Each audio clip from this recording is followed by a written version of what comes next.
Hello, seventh block, and welcome to the audio recording of your reading homework. I'm doing this reading homework in 5 segments, and just a reminder, it's due this Thursday.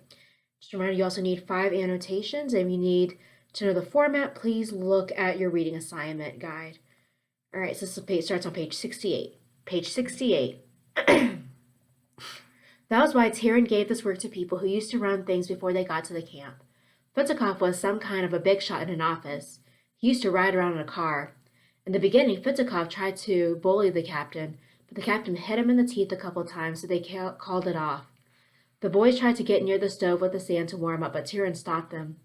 Get on with the job first, I'll warm your asses for you, he said. Beat a dog once, and you only have to show him the whip. The cold was vicious, but it had nothing on the gang boss. They all went back to work. Chukov heard Tyrion said in Pavlo's ear, "You stay here and keep him at it. I gotta go and fix the work rates." More depends on the work rates than on the work itself. A clever boss who knows his business really well sweats over these work rates. That's where the ration comes from. If a job hadn't been done, make it look like it had. If the rates were low on a job, try to hike them up. You had to have brains for this and a lot to pull with the fellows who kept the worksheets, and they didn't do it for nothing. But come to think of it, who were these rates for? For the people who ran the camps. They made thousands on the deal and got bonuses on top for the officers, like old Volkovov with that whip of his, and all you got out of it was 6 ounces of bread in that evening. Your life depended on them. They brought 2 buckets of water, but it froze on the way over. Pavel figured there was no point in carrying it. They could get it quicker by melting snow on the spot. They put the buckets on the stove. Kopchik brought along some new aluminum wire, the kind electricians used. He said, "Ivan Denisovich, this is good wire for spoons. Will you teach me how to make a spoon?" Ivan Denisovich liked this little rascal Kopchik. His own son had died, and he had 2 grown-up daughters at home. Kopchik had been arrested for taking milk to Benderin partisans in the woods. They gave him the same sentence a grown-up got. He was friendly like a little calf and tried to please everyone, but he could be sly, too. He ate the stuff in the packages he got, all by himself at night. But come to think of it, why should he feed everybody? They broke off some wire to make spoons and hid it in the corner. Shukov made a sort of step ladder out of 2 planks and set Kopchik to fix the chimney. Kopchik ran up the ladder like a squirrel. He banged in a nail and threw the wire over it and fixed it around the pipe. Then Shukov got busy and put another piece of pipe on top where the flue came out. There was no wind today, but there might be tomorrow, and this was to stop the smoke from blowing back. The stove was for them, you see. Stenka Klevshin had already made some long laths. They told Kopchik to nail them on. He climbed up the windows, a little rascal, and shouted down. The sun was higher now, the haze had gone, and there was no sign of those funny posts any more, and it was all crimson. They put the stolen wood in that stove and lit it. It was much more cheerful like that. It's only cows who get warm from the sun in January, Shukov said. Kilgas finished hammering the cement mixer together and gave it a last tap and shouted, "Listen, Pavlov, this job will cost 100 rubles. I don't take less." Pavlov laughed. "You'll be lucky if you get a little extra on your ration." "You'll get your bonus from the judge," Kopchik shouted down. Hold it, Shukov yelled. They were cutting the roofing felt the wrong way. He showed them how to do it.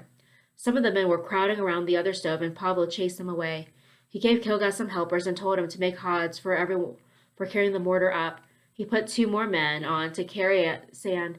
He sent someone else to clear the snow off the scaffold and the walls, and he got another man to shovel hot sand from the stove into the mixer. They heard a motor outside. A truck with bricks was coming through. Pavlo ran out and waved his hands to show them where to unload. They nailed on one strip of the felt and then another, but what protection do you get from roofing? It's nothing but paper, really. All the same, it made a kind of solid wall, and it was darker inside on the stove, so the stove looked brighter. Aloysia brought some coal. Someone shouted, "Pile it on." Someone else shouted, "Don't, we'll get warmer from the wood." He didn't know what to do. He just stood there. Fitzikov squatted down by the stove and put his felt boots right up to the fire, the dope. The captain pulled up by the scruff of the neck and pushed him over to the hods. "Go and carry sand, you bastard." To the captain, camp work was like the Navy. If you're told to do something, then get down to it. He had gotten pretty thin the last month, but he was still doing his best. Before long, all 3 windows were covered with felt. Now the only light came from the door, and the cold came in with it. Pavel told them to cover the top part of the door and leave the bottom part open, just enough to get in and out with your head down. They did it. Meanwhile, 3 dump trucks had brought the bricks. Now the thing was how they could get them up to the top without a hoist. "Hey, you bricklayers, let's go up and take a look," Pavel said. Bricklaying was a job you could take pride in. Shukov and Kilgas went up with Pablo. The ladder was pretty narrow, and Senka had taken away the handrails for firewood, so you had to stick close to the wall if you didn't want to fall off. And another thing was the snow had frozen to the rungs and made them slippery, so you couldn't get a grip with your feet. How the hell could they carry the motor up? They looked to see where to start laying. The fellows up there were already shoveling away the snow already. They'd start over here. They'd have to hack the ice off the bricks and then scrape them clean. They figured out how they'd get the bricks up. It'd be best if they didn't carry them up the ladder, but had four fellows down below throw them to the first scaffold, then another two throw them up from there to the second story, and then there'd be two fellows up here to carry them over to the walls. That would be the quickest way. There wasn't much of a wind up here, but you could still feel it, enough to go right through you when you were working. But if you ducked behind the wall, it was a lot warmer. Shukov looked up to the sky and gasped. It was clear, and by the sun it was almost noon. It was a funny thing how time flew when you were working. He was always struck by how fast the days went in camp. You didn't have time to turn around, but by the end of your sentence never seemed to be any closer. They came down again and found everyone huddled around the stove except the captain and Fitzikoff were carrying sand. Pavel got mad and chased out 8 of the fellows to get bricks and told 2 of them to pull dry cement and sand in the mixer, and he sent 2 others for water and coal. Kilga said to the fellows working with him, "Come on, let's finish these hods." "Maybe I can give them a hand," Shukov said to Pablo. "Okay," Pablo nodded. Then they brought in a can to melt snow for the mortar. They heard someone say it was 12 o'clock already. "It must be," Shukov said. "The sun's right overhead." "If it's right overhead," the captain shot back, "that means it's 1 o'clock, not 12 o'clock. "How come?" Shukov asked. "Any old man can tell you that the sun is highest at noon." "That's what the old guy said," the captain snapped. "But since then there's been a law passed, and now the sun's highest at 1. Who passed the law? The Soviet government." The captain went out with the hods, but Shukov wouldn't have gone on arguing anyway. Did the sun come under their laws too? With a little more banging and hammering, they put up together 4 hods. "Okay, let's sit down and warm up," Pablo said to the 2 bricklayers. "Senka, you'll be laying bricks after the meal breaks, so sit down and get warm." This time they had every right to sit down at the stove. They couldn't start the job before lunchtime anyhow, and if they started mixing the mortar too soon, it would freeze. The coal in the stove was really going now and giving out a steady heat, but it only hit you near the stove. The rest of the shed was cold as ever. All 4 of them took off their mittens and held their hands over to the stove. One thing you had to know was never to put your feet near the stove with your boots on.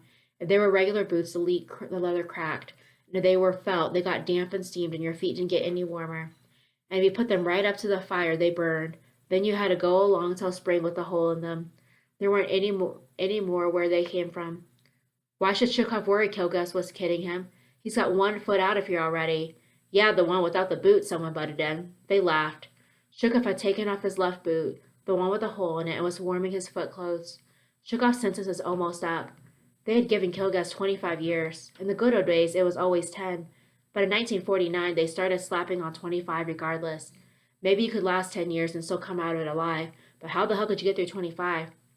Shukov sort of liked the way they pointed at him. The lucky guy nearly threw with his sentence, but he didn't really believe it. Take the fellows who should have been let out in the war. They were all kept in until 46, until further notice, and then those with 3 years who had gotten 5 more slapped on. They twisted the law the way they wanted. You finished a 10-year stretch and they gave you another one, or if not, they still wouldn't let you go home. But sometimes you got a funny feeling inside. Maybe your number really would come up one day. God, just to think you might walk out and go home. But old camp hands never said anything like that out loud. All right, guys, that's the end of your first segment. There are 4 more to go. Don't forget you need 5 annotations. Be sure to look at your reading guide sheet for the format for the annotations.